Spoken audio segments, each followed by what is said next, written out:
Bonjour à tous les Congolais et Congolaises. Dans cette vidéo, j'ai l'intention de vous parler de l'histoire de notre magnifique pays, la République démocratique du Congo. Plusieurs d'entre nous ont quitté ce pays dès leur plus jeune âge ou ils sont nés dans un autre pays que celui-ci, dont moi.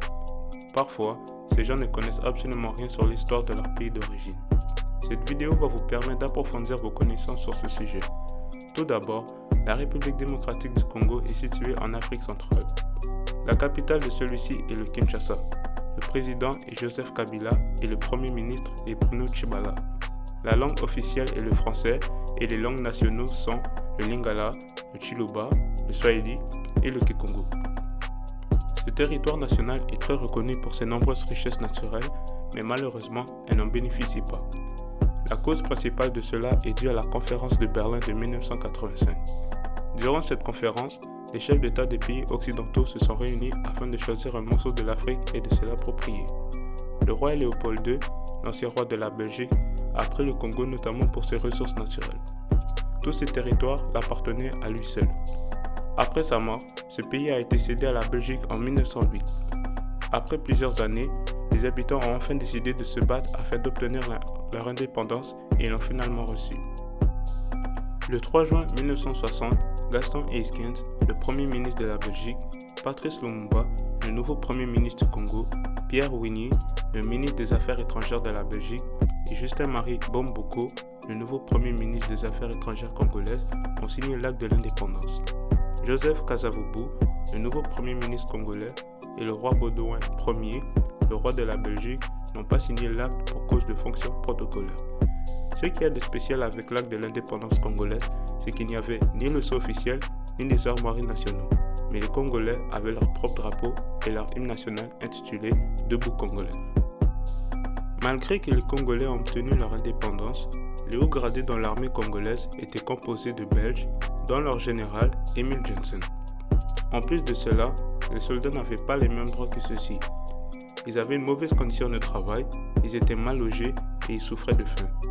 Ils n'avaient pas le droit de lire des journaux rédigés par des Noirs, sous peine de risquer le cachot durant 15 jours. Lumumba ne les défendait même pas et le général Jensen ne voulait pas changer leurs conditions. Pourtant, les fonctionnaires congolais qui étaient dans l'administration avaient tous obtenu des postes à haute responsabilité. Les soldats, qui en avaient marre de toute cette discrimination, ont fait une mutinerie.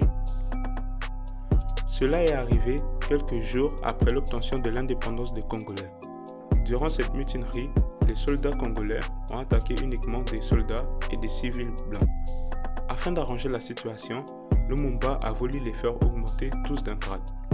Ceux-ci contrariés ont tous crié « Lokuta » qui veut dire « mensonge en lingala ». En voyant l'échec de sa première décision, le premier ministre congolais a retiré Jensen de sa fonction et il a été remplacé par un Congolais, Victor Lundula. Quelques soldats se sont calmés, mais la grande mutinerie se poursuivait toujours. Finalement, Lumumba a retiré tous les Belges qui étaient dans l'armée et l'appellation de la force publique est devenue l'Armée nationale congolaise. Cela a réglé le problème des soldats, mais la grande mutinerie en a engendré d'autres. L'armée n'était plus efficace. À cause de leur attaque, les Belges ont quitté le pays car ils ne se sentaient plus en sécurité. La conséquence liée à cela est que le Congo n'avait plus d'administration. Sur 4878 postes d'encadrement, il y en avait seulement 3 qui étaient occupés par des Congolais. Donc, des personnes sans expérience dans le domaine devaient les remplacer. L'économie du pays a chuté car il n'y avait plus d'exportation de produits alimentaires. Ceux qui travaillaient dans ce secteur ont tous perdu leur travail. Les domestiques des familles belges se sont aussi retrouvés dans le chômage. Cela a touché d'autres secteurs tels que la construction des routes, le transport et les services, car les Congolais utilisaient le savoir-faire de ces Européens. Durant cette mutinerie, les soldats ont tué 5 Belges dans le consul italien. La Belgique a alors envoyé leur armée afin de libérer les Belges. Évidemment, ils avaient aussi un autre plan derrière leur tête qui était de prendre contrôle d'un port au Katanga, la province la plus riche en ressources naturelles au Congo. En faisant cela, ils ont permis à Tshombe de faire anti-sécession du Katanga. Cela s'est passé le 11 juillet 1960. Lorsque Kasavubu et Lumumba ont reçu la nouvelle, ils ont voulu s'y rendre sur place, mais un Belge les a refusé le droit d'atterrir en avion. C'est à ce moment qu'ils ont su que les Belges étaient derrière tout cela. En envoyant l'armée belge au Congo, ils n'ont pas respecté le traité d'amitié entre ces deux pays qui dit que l'armée belge pouvait seulement intervenir au Congo s'ils avaient la permission du ministre de la Défense. Comme ils ne l'ont pas respecté, Lumumba a fait appel à l'Union soviétique afin de les condamner.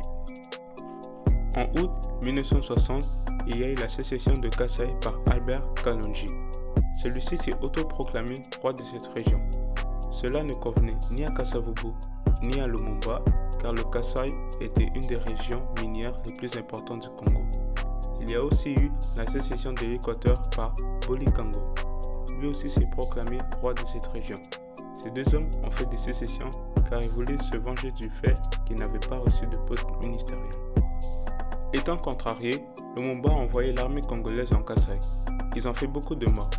Cela a été la plus grande erreur de Lumumba car à cause de ce qu'il a fait, son alliance avec l'ONU a été rompue et Kasavubu a voulu retirer Lumumba de ses fonctions sans l'avis du Parlement. Après avoir entendu cette nouvelle, Lumumba, avec l'avis du Parlement, a voulu destituer Kasavubu de son poste. Cette dispute a fait intervenir le chef d'état-major de l'armée congolaise, Mobutu. Afin de mettre un terme à cette chicane, il a fait un coup d'État avec l'aide de la CIA et il a installé le collège de commissariats généraux, un gouvernement temporaire dont il a été le président. Il a laissé Kasavubu rester au pouvoir, mais pas Lumumba, alors que celui-ci voulait absolument y rester. Afin de savoir s'il pouvait rester au pouvoir, il y a eu une convocation à l'ONU. Finalement, ils étaient en accord pour que Lumumba soit destitué de son poste. Il a décidé de se cacher chez lui, où il y avait des casques bleus qui le protégeaient de l'armée de Mobutu. En essayant de se sauver en cachette, il s'est fait prendre par des soldats. Par la suite, il s'est fait exécuter au Katanga en janvier 1961. Cyril Adoula est devenu le nouveau Premier ministre. Il était maintenant le temps de se charger des sécessions. L'État du Katanga était devenu un pays indépendant. Il avait sa propre monnaie, son propre drapeau et ses propres timbres-poste. L'ONU a voulu que le Katanga redevienne un État du Congo, mais le conseiller belge des ministres congolais a refusé tout compromis. Alors, ils n'avaient pas le choix d'envoyer des casques bleus dans ce nouveau pays. Ils ont fait beaucoup de blessés. Pendant ce temps, l'armée de Mobutu a renversé le gouvernement de Kalonji et a arrêté la séparation du Kasaï. Finalement, la sécession du Katanga a pris fin en 1963 et Tshombe a été banni. En 1964, Pierre Moulele, ancien ministre de l'Éducation et des Beaux-Arts dans le gouvernement de Lumumba, a créé un mouvement révolutionnaire contre tous les politiciens qui se préoccupaient plus sur les enjeux du pouvoir que par l'intérêt du pays. Ces derniers abusaient du pouvoir au lieu de servir le peuple. Ce mouvement était composé de simples paysans et il n'avait pas d'aide de puissances étrangères. Il y avait aussi un autre groupe révolutionnaire appelé les Simba. Les chefs étaient Gaston Soumalio et Laurent Désiré Kabila. Ils ont réussi à conquérir des villes telles que Kouvira et Albertville. Ils tuaient tous les Belges, Américains et catholiques. Après avoir conquis l'Est du pays, un nouvel État a été formé, la République populaire du Congo. Cela représentait le tiers du territoire national. Le président était Christophe Gbeni. Mobutu a obtenu l'aide de combattants cubains et de Tshombe. Oui, il a fait son retour au Congo. Son aide a été très utile car il avait des gendarmes katangais, des mercenaires et il avait aussi l'aide d'armées américaines. Il a réussi à repousser tous les rebelles.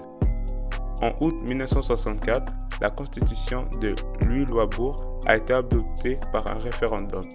Le nom du pays a changé pour la République démocratique du Congo. Le drapeau a changé et le territoire est maintenant divisé en 21 provinces.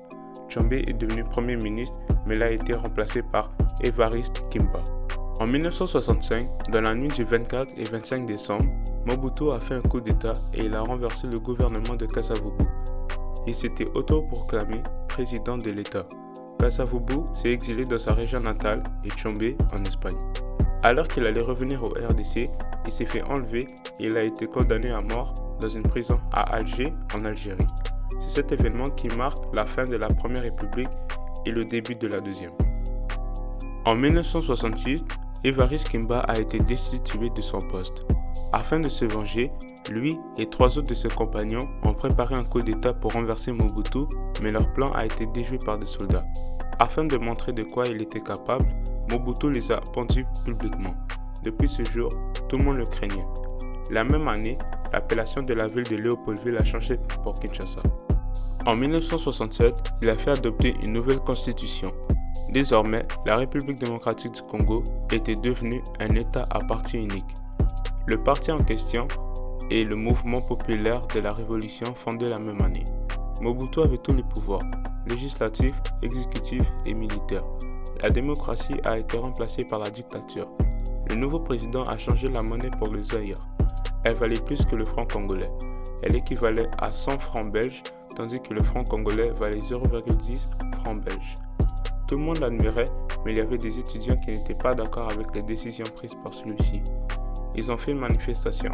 Malheureusement pour eux, les soldats ont intervenu et ils les ont arrêtés. Lors des élections, 10 millions de personnes ont voté pour Mobutu et 157 personnes, bien entendu les étudiants, ont voté contre. En 1971, l'appellation de la République démocratique du Congo a changé pour le Zaïre. C'est à ce moment que le recours à l'authenticité a commencé. Cela a contribué à une rupture totale avec tous les pays étrangers afin de mettre place à l'africanisation. Mobutu souhaitait que le Zaïre devienne un État moderne tout en ayant des aspects traditionnels. Il a fait plusieurs promesses au peuple. Il disait que le Zaïre allait devenir un pays riche et que tout le monde rêverait d'y vivre. Il voulait que son peuple soit fier d'être zaïrois. Pour faire cela, il a complètement changé la culture. Il a imposé l'interdiction de non-chrétiens aux futures générations. Les Zaïrois devaient porter des vêtements traditionnels. Le port du costume chez les hommes et des pantalons chez les femmes était interdit. S'ils ne respectaient pas cela, ils pouvaient se faire tuer car cela était vu comme un signe de protestation. Malgré ces promesses, l'économie n'allait pas bien. Afin de l'améliorer, il s'est lancé dans la zaïrianisation. Toutes les entreprises, les exploitations agricoles, les plantations et les fonds de commerce qui appartenaient aux étrangers appartenaient désormais aux Zaïrois. Cela n'était pas efficace car des personnes qui n'avaient pas d'expérience étaient rendues à la tête de ces entreprises. L'économie du pays allait de plus en plus mal. Comme solution, Mobutu a racheté les entreprises qui généraient pas beaucoup de revenus afin que cela change, mais ce n'était pas le cas. Il a aussi redonné les entreprises aux propriétaires initiaux, mais toujours rien. À cause de la crise pétrolière, les commerçants augmentaient le prix de leurs produits. Cela a fait baisser le pouvoir d'achat. La corruption et les détournements de fonds publics devenaient plus fréquents. La dette extérieure faisait qu'augmenter. Malgré tous ces problèmes, Mobutu continuait à faire des dépenses exorbitantes sur des affaires qui étaient inutiles. Il a investi dans une centrale électrique qui ne générait pas moins de 30 000 MW. Cela pouvait donner de l'électricité à toute l'Afrique ainsi qu'à une partie de l'Europe. Il a investi dans plusieurs projets de ce genre. Tout cela a été construit par des entreprises étrangères. Une fois que Mobutu les payait, ils partaient. Alors, ce sont des gens qui n'avaient pas de connaissances sur la technologie qui devaient s'en occuper. Vous avez sûrement déduit que cela ne servait donc à rien. Il ne se souciait pas de son peuple et il ne payait même pas bien ses soldats. Il ne pouvait pas se plaindre sinon il risquait de se faire tuer. Une vraie dictature. En 1977, un groupe de rebelles ont fait leur apparition. Il s'agissait de l'ancienne troupe de Tchombe. Le groupe était dirigé par Nathaniel Bumba. Ils ont déclaré la guerre à Chaba car ils détestaient Mobutu du fait qu'il les avait chassés du pays. Ils ont conquis l'est de Chaba. Mobutu a chassé ces rebelles avec l'aide des troupes marocaines car son armée ne valait plus rien. Tout ce qu'il faisait, c'était d'essayer de trouver un moyen de se faire plus d'argent. La guerre a duré 80 jours. En 1978, il y a eu la deuxième guerre de Chaba. Cette fois-ci, les Belges et les Français ont intervenu, alors la guerre a seulement duré 6 jours. En 1979, plus personne ne déposait leur argent à la banque. L'économie ne pouvait plus avancer car la banque ne pouvait plus faire de prêts. Alors, Mobutu a décidé de mettre en place la dépréciation de la monnaie. Tous les citoyens devaient se rendre à la banque pour changer leurs billets de 5 zaïres contre des nouveaux. Ils avaient seulement quelques heures pour le faire, sinon leurs billets n'allaient plus rien valoir. Malheureusement, ceux qui vivaient loin des banques n'ont pas eu la chance de le faire. L'économie continue d'aller à la baisse à cause de la crise du cuivre, de la crise pétrolière, de l'échec de la zaïranisation et de la corruption. Les prix n'arrêtaient pas d'augmenter. L'inflation annuelle avait atteint 60%. Le Zaïre commençait à s'endetter de 887 millions de dollars. Il devait cet argent à 98 banques qui lui en avaient prêté car il croyait que Mobutu pouvait mener son industrialisation. le Fonds monétaire international, qui est le gendarme financier de l'économie mondiale, était prêt à aider ce pays. Cette organisation a versé de l'argent afin que le territoire national retrouve une stabilité économique, mais Mobutu l'utilisait à son profit et à celui de sa famille. Le Zaïre, qui valait autrefois 2 $, vaut 0,03 $ en 1983. Le produit national brut, qui était de 700 zaïres, a descendu à 200 zaïres. Le taux de pauvreté et de mortalité infantile n'arrêtait pas d'augmenter. La famine faisait partie du quotidien de tout le monde. L'État ne couvrait plus les dépenses de l'éducation et de la santé. La population réclamait absolument un changement. En 1980, Étienne Tshisekedi et 12 autres personnes ont envoyé une lettre de 52 pages à Mobutu. Ils voulaient qu'il y ait un changement politique.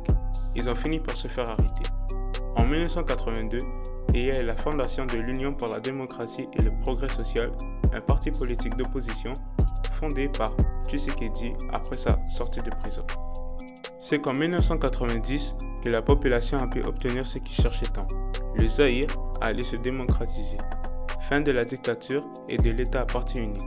La population voulait être à nouveau libre. Alors, Mobutu a organisé une consultation populaire pour entendre l'avis de son peuple. Il y a eu plusieurs plaintes qui ont été faites contre lui. C'est à ce moment qu'il a pris la décision de démocratiser son pays. Le peuple pouvait désormais avoir un syndicat, une presse et des élections libres. Même s'il a annoncé sa démission, Mobutu est parti du pouvoir en 1997, alors que personne ne l'avait élu. La majorité de la population voulait qu'il parte. Maintenant qu'il y a la démocratisation, il y a beaucoup de partis politiques qui se sont formés car tout le monde voulait accéder au pouvoir. Il y en avait même qui étaient composés d'une seule personne. Certains d'entre eux défendaient les propos de Mobutu. On les appelait des partis alimentaires. En 1991, le chef d'État a organisé la conférence souveraine nationale. Tous les représentants du peuple y étaient invités afin qu'ils discutent de la manière dont ils pourraient améliorer le Zaïre. Afin que tout le monde soit de son bord, il a essayé de corrompre tout le monde qui voulait créer un parti en lui donnant de l'argent pour que ces personnes défendent ses idées. Il a essayé d'affaiblir l'opposition qui était l'Église. Pendant ce temps-là, à travers le pays, il y avait un énorme pillage car tout le monde était dans la misère. Plusieurs entreprises ont dû fermer et des commerçants ont quitté le pays. En janvier 1992, la conférence souveraine nationale a été supprimée. Les chrétiens ont commencé à manifester dans tout le pays car ils souhaitaient une réouverture afin d'éviter que Mobutu reste définitivement au pouvoir. Finalement, Mobutu l'a réouverte en avril car il avait peur d'être excommunié. La conférence souveraine nationale a pris fin en décembre. Durant cette période, le Congo ne se portait pas à merveille. L'inflation a augmenté à 3610%. Tout coûtait extrêmement cher, ce qui a causé un autre pillage en 1993. Suite à cet événement, Mobutu a mis en place un nouveau billet, le nouveau Zaïre. Par la suite, une nouvelle constitution a été adoptée qui prévoit une période de transition dans laquelle de nouvelles institutions démocratiquement élues vont être mises en place en 1994. Pendant le génocide rwandais, des Hutus, une tribu rwandaise, se sont réfugiés. Même si Mobutu ne le voulait pas, il n'avait pas le choix de les accepter car son armée ne faisait pas de poids contre eux. Cela a été le commencement de sa fin. En 1996, Kabila a fondé l'Alliance des forces démocratiques pour la libération. Il avait pour but d'attaquer le Congo car Mobutu avait accueilli les Hutus. C'était la première guerre du Congo. Ils se sont alliés avec l'Ouganda et les Tutsis congolais. Ils ont envahi toutes les villes où il y avait des camps de réfugiés Hutus. Face à eux, l'armée zaïroise ne pouvait plus rien faire. Mobutu avait nommé un chef d'état-major, Mahele, afin qu'il règle ce problème. Le président en a profité pour s'enfuir. Malheureusement, Mahele a été assassiné. L'Alliance des forces démocratiques pour la libération a réussi à conquérir Kinshasa. Par la suite, Kabila s'est autoproclamé président du Zaïre en 1997. Mobutu s'est envolé au Maroc pour y passer le reste de ses jours. À l'arrivée de Kabila, l'inflation a énormément baissé avec le retour des francs congolais. Elle valait 100 000 nouveaux Zaïres et 14 millions anciens Zaïres. Tout le monde croyait qu'il allait réaliser les promesses de Mobutu, mais ce n'était pas son cas. En effet, il reprenait les mêmes habitudes que lui. L'Alliance des forces démocratiques pour la libération était le seul parti et il n'y avait pas de démocratie. C'était un régime autoritaire. Il s'était donné tous les pouvoirs, législatifs, exécutifs, judiciaires, de l'armée, de l'administration et de la diaspora. les forces armées zaïroises ont été remplacées par les forces armées congolaises. Depuis la première guerre du Congo, les Congolais et les Rwandais ne s'aimaient pas. Maintenant que Kabila est arrivé au pouvoir, ils sont beaucoup plus présents au Congo, autant dans l'armée que dans l'administration. Cela ne faisait pas l'affaire des Congolais. Alors, le nouveau chef d'État a chassé tous les Rwandais du territoire en 1998, dont ceux qui l'ont aidé à conquérir le Kinshasa. Quelques mois plus tard, ils ont décidé de prendre leur revanche. C'était la deuxième guerre du Congo. Ils voulaient retirer Kabila de son poste. Ils ont essayé de conquérir Kinshasa, mais ce fut un échec car Kabila avait l'aide de la Namibie, du Soudan, du Tchad et de la Libye. En 1999, il y a eu la signature de l'accord de paix à Lusaka, mais la guerre a continué. Ensuite, le Rwanda et l'Ouganda, qui n'étaient désormais plus alliés, voulaient conquérir le territoire de Kisangani pour ses diamants. Ils avaient conquis l'est du Congo. Il y avait aussi un autre groupe de rebelles, le Mouvement de libération du Congo, qui occupait le sud de ce territoire. En 2001, Kabila s'est fait assassiner et il a été remplacé par son fils, Joseph Kabila. En décembre 2002, le jeune président a signé l'accord de la Pretoria et il accepte le déploiement de la mission des Nations Unies pour le Congo dans le sud et dans l'est. Avec cet accord, un nouveau gouvernement transitoire a été mis en place, la transition dite 1+4. C'était un gouvernement dirigé par Joseph Kabila qui contenait 4 vice-présidents. Elle a été nommée le 30 juin 2003, ce qui officialise la fin de la guerre et le départ des troupes étrangères dans leur pays. Joseph Kabila a été officiellement nommé président en 2006 et une nouvelle constitution a été adoptée. La langue officielle devient le français et le drapeau change pour celui qu'on connaît aujourd'hui. À présent, Kabila essaie de changer la constitution afin de rester plus longtemps au pouvoir. Merci d'avoir écouté ma vidéo. J'espère que vous en avez appris beaucoup plus sur la République démocratique du Congo.